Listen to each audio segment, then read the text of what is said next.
National Herald मामले में सोनिया गांधी और राहुल गांधी को बदले की भावना से राजनीति के तहत फंसाने के मामले पर आज प्रदेश कांग्रेस अध्यक्ष अशोक तंवर के नेतृत्व में जिले के सभी कांग्रेसी कार्यकर्ताओं और पदाधिकारियों ने विरोध प्रदर्शन किया। प्रदर्शनकारियों द्वारा बीके चौक से लेकर सेक्टर 12 तक पैदल मार्च कर विरोध जताया गया। इस मौके पर अशोक तंवर के साथ पूर्व मंत्री किरण चौधरी, आफ्ताब अहमद और स्थानीय कांग्रेसी विधायक ललित नागर भी खास तौर पर मौजूद रहे। तंवर ने चेतावनी देते हुए कहा कि बीजेपी द्वारा जिस बदनीयत से सीबीआई और अन्य एजेंसियों का दुरुपयोग किया जा रहा है, उसके विरोध में कांग्रेस देश की सड़कों पर उतरकर प्रदर्शन करेगी और बीजेपी को मुंहतोड़ जवाब दिया जाएगा।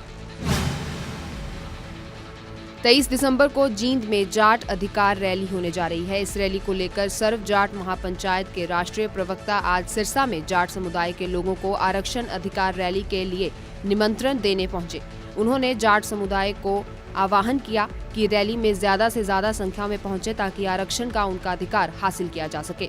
इस दौरान उन्होंने सरकार की नीयत में खोट होने का आरोप लगाते हुए कहा कि इस मामले में अगर केंद्र सरकार ने सही पैरवी की होती तो स्थिति कुछ और ही होती। तो वहीं रेवाड़ी पुलिस और स्वास्थ्य विभाग की टीम ने लिंग जांच करने वाले एक गिरोह का पर्दाफाश किया। मिली सूचना के आधार पर स्वास्थ्य विभाग को सूचना मिली थी कि अस्पताल में बड़े स्तर पर लिंग जांच की जा रही है। इसी के चलते महेंद्रगढ़ पुलिस ने रेवाड़ी सीएमओ की शिकायत पर कार्रवाई करते हुए निजी अस्पताल में पहुंचकर वहां के चिकित्सक समेत 7 लोगों को मौके से गिरफ्तार किया।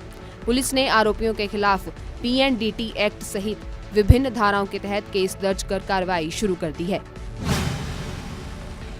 घरौंडा के यमुना इलाके में हो रहे रेत के अवैध खनन को रोकने के लिए माइनिंग की टीम पर अवैध खनन माफिया ने हमला बोल दिया। इस हमले में एक पुलिस कर्मचारी समेत 4 लोग घायल हो गए। इस मामले में पुलिस ने बताया कि यमुना गांव के पास कुछ लोग रेत का अवैध खनन कर रहे थे। सूचना मिलते ही उनकी टीम वहां पहुंची तो खनन माफिया ने उनकी गाड़ी पर हमला बोल दिया। फिलहाल पुलिस ने सिपाही के बयान पर 20 लोगों के खिलाफ मामला दर्ज कर लिया है और मामले की जाँच शुरू कर दी है। डलहौजी के ऊपरी इलाकों में भारी बर्फबारी से अलग थलग पड़े लक्कड़ मंडी, खजियार, कालाटोप का शेष जगत से संपर्क बहाल हो चुका है।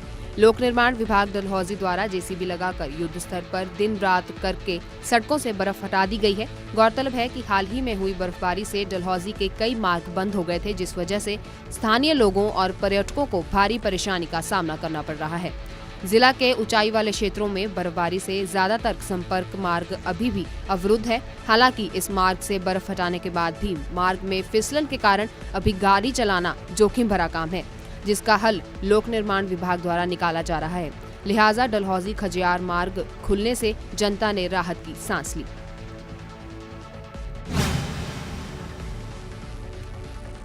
नेपाल की प्रथम महिला राष्ट्रपति विद्या देवी भंडारी उस वक्त बाल बाल बच गई जब जनकपुरी के प्रसिद्ध जानकी मंदिर के दर्शन के दौरान आंदोलनरत मधेसी प्रदर्शनकारियों ने उन्हें काले झंडे दिखाते हुए उनके काफिले पर पथराव किया और एक पेट्रोल बम भी फेंका। वे लोग वहां प्रदर्शन कर रहे थे। राजधानी काठमांडू से करीब 225 किलोमीटर दूर जनकपुर के इस प्रसिद्ध मंदिर के पास प्रदर्शन कर रही भीड़ को तितर बितर करने के लिए सुरक्षा कर्मियों ने आंसू गैस के गोले छोड़े। साथ ही सुरक्षा कर्मियों के साथ झड़प में करीब 20 प्रदर्शनकारी घायल हो गए।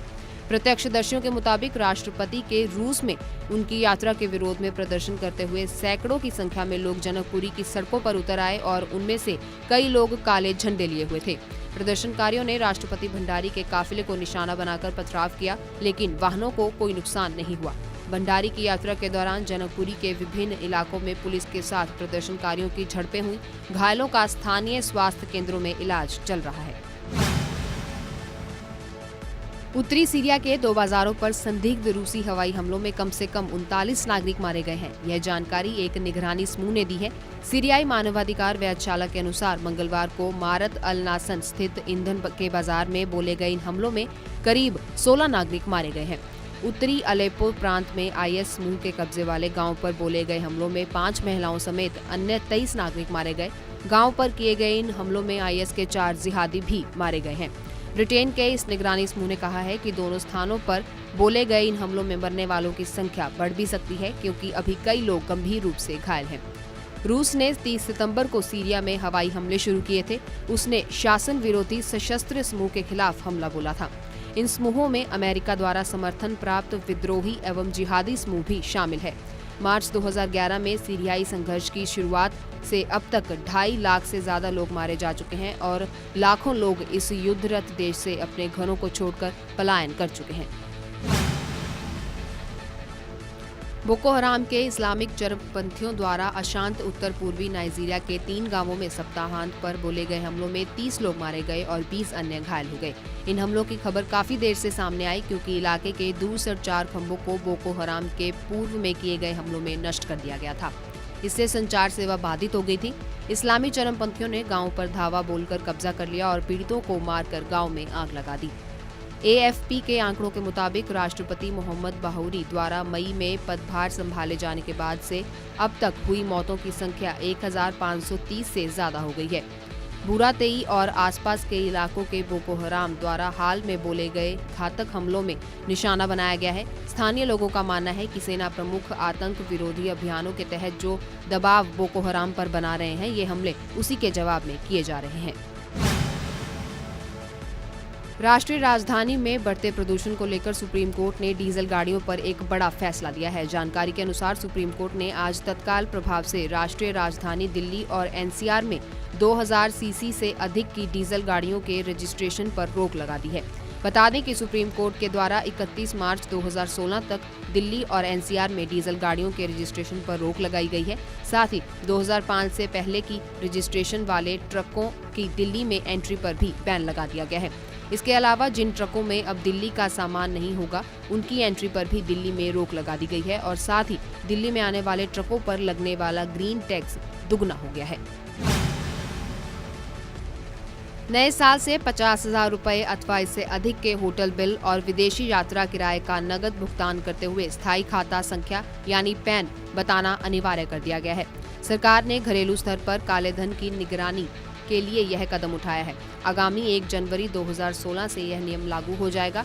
10 लाख रुपए की अचल संपत्ति खरीदने पर भी पैन का उल्लेख अनिवार्य कर दिया गया है। यह सस्ते मकान खरीदने वालों के लिए राहत की बात हो सकती है क्योंकि इससे पहले सरकार ने 5 लाख रुपए की खरीद फरोख्त पर भी पैन अनिवार्य करने का प्रस्ताव किया था। बिना विलासिता वाले खर्च के मामले में हालांकि पैन के 2 लाख रुपए से अधिक के लेन देन पर ही पूछा जाएगा। सरकार ने छोटे निवेशकों को इस मामले में राहत देते हुए डाकघर में 50,000 रुपए से अधिक की जमा पर पैन की अनिवार्यता समाप्त कर दी है। राजस्व सचिव हसमुख अधिया ने इस नए नियमों की जानकारी देते हुए कहा कि एक बार में 2 लाख रुपए अथवा इससे अधिक के आभूषण और सोना चांदी खरीदने पर भी पैन का उल्लेख करना होगा। ICC T20 वर्ल्ड कप के लिए ऑस्ट्रेलिया टीम से एक भारतीय जुड़ने जा रहा है। मेजबान भारत की परिस्थितियों से अवगत कराने के लिए पूर्व क्रिकेटर माइकल हसी और पूर्व भारतीय वनडे क्रिकेटर श्रीधर श्रीराम ऑस्ट्रेलियाई क्रिकेट टीम के मेंटर की भूमिका निभाएंगे। 2016 में भारत की मेजबानी में ICC T20 वर्ल्ड कप का आयोजन होना है और पूर्व ऑस्ट्रेलियाई क्रिकेटर हसी और पूर्व वनडे खिलाड़ी श्रीराम को भारतीय परिस्थितियों को बेहतर ढंग से अवगत कराने के लिए ऑस्ट्रेलियाई टीम का सलाहकार नियुक्त किया गया है। One day world cup champion Australia ने अभी तक ICC वर्ल्ड कप T20 खिताब नहीं जीता है और भारत की मुश्किल परिस्थितियों में खेलना निश्चित ही टीम के लिए बड़ी चुनौती होगी और ऑस्ट्रेलियाई टीम अगले साल जनवरी में भारत की मेजबानी करेगा जिसमें 3 T20 मैच खेले जाने हैं।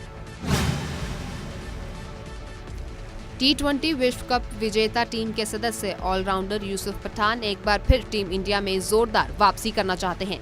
अपनी ऑलराउंडर क्षमता को निखारने के बाद उनकी निगाहें रणजी सीजन और IPL में अपने अच्छे प्रदर्शन पर हैं, जिसके सहारे वो टीम इंडिया में वापसी कर सकते हैं।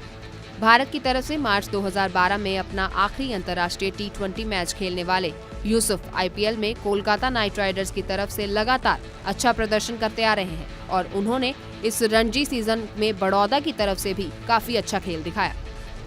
इस 33 वर्षीय क्रिकेटर का मानना है कि वह अब भी भारतीय क्रिकेट की सेवा कर सकते हैं। उन्होंने कहा कि इस साल मेरे लिए रणजी सत्र बहुत अच्छा रहा। यदि आप T20 की बात कर रहे हो तो मैंने KKR की तरफ से IPL सत्र में अच्छा प्रदर्शन किया है। मैं अच्छी गेंदबाजी कर रहा हूँ। विजय हजारे ट्रॉफी की बात करते हुए उन्होंने कहा कि मैं प्रत्येक मैच में 9 से 10 ओवर कर रहा हूँ, इसलिए चीजें सही दिशा में आगे बढ़ रही हैं। विकेट भी मिल रहे हैं और जब मैं बल्लेबाजी कर रहा हूँ तो रन भी बना रहा हूँ। रणवीर सिंह और दीपिका पादुकोण स्टारर फिल्म बाजीराव मस्तानी को पाकिस्तान में बैन किया जा सकता है या फिर फिल्म में बड़े कट भी लगाए जा सकते हैं। दरअसल पाकिस्तान सेंसर बोर्ड ने इसे इस्लाम विरोधी करार दिया है और रिव्यू करने का फैसला किया है। भारत में यह फिल्म 18 दिसंबर को रिलीज हो रही है। ऐसे में रिलीज से बिल्कुल पहले पाकिस्तान में उठाए गए इस कदम से फिल्म को एक बड़ा झटका लग सकता है। द एक्सप्रेस ट्रिब्यून में छपी खबर के अनुसार पाकिस्तान के 2 लोकल बोर्ड ने संजय लीला भंसाली की इस ऐतिहासिक फिल्म को पास कर दिया है। वहीं CBFC के चेयरमैन मोबाशेर हसन ने कहा कि यह फिल्म एक ऐतिहासिक ड्रामा है जो कहीं न कहीं इस्लाम और मुसलमानों के खिलाफ है। चूंकि पैनल लोकल डिस्ट्रीब्यूटर्स ने फिल्म को रिजेक्ट कर दिया था, इसलिए हमने पूरी फिल्म को रिव्यू करने का फैसला लिया है। और हसन ने यह भी बताया कि केवल 2 लोकल बोर्ड्स ने इसे पास किया है। कटप्पा ने बाहुबली को क्यों मारा? उम्मीद थी कि SS राजामौली की मच अवेटेड फिल्म बाहुबली से जुड़े इस सवाल का जवाब हमें 2016 में मिल जाएगा, लेकिन खबरों की माने तो बाहुबली की सीक्वल बाहुबली का कंक्लूजन डिले हो गई है। रिपोर्ट्स के मुताबिक फिल्म 2017 में रिलीज होगी। इसकी लगभग 70% शूटिंग होनी अभी बाकी है, जो जुलाई 2016 तक खत्म की जाएगी। उसके बाद टीम VFX पर काम करेगी। गौरतलब है कि Prabhas, Rana Daggubati, Tamannaah Bhatia starrer Baahubali the beginning के हिंदी वर्जन ने 100 करोड़ की कमाई का रिकॉर्ड बनाया था और फिल्म अब तक 600 करोड़ का बिजनेस कर चुकी है। बॉलीवुड निर्देशक इम्तियाज अली रणबीर कपूर और आलिया भट्ट को लेकर फिल्म बना सकते हैं। इम्तियाज अली ने रणबीर कपूर को लेकर रॉकस्टार और तमाशा, जबकि आलिया भट्ट को लेकर हाईवे बनाई है। बॉलीवुड में चर्चा है कि इम्तियाज इस बार रणबीर और आलिया को लेकर एक फिल्म बनाने जा रहे हैं। कैटरीना कैफ और दीपिका पादुकोण के साथ हिट जोड़ी बना चुके रणबीर की जोड़ी अब आलिया के साथ बनेगी। तमाशा में रणबीर और दीपिका की जोड़ी को कास्ट करने के बाद अब इम्तियाज ने रणबीर के साथ आलिया को कास्ट करने का मन बना लिया है।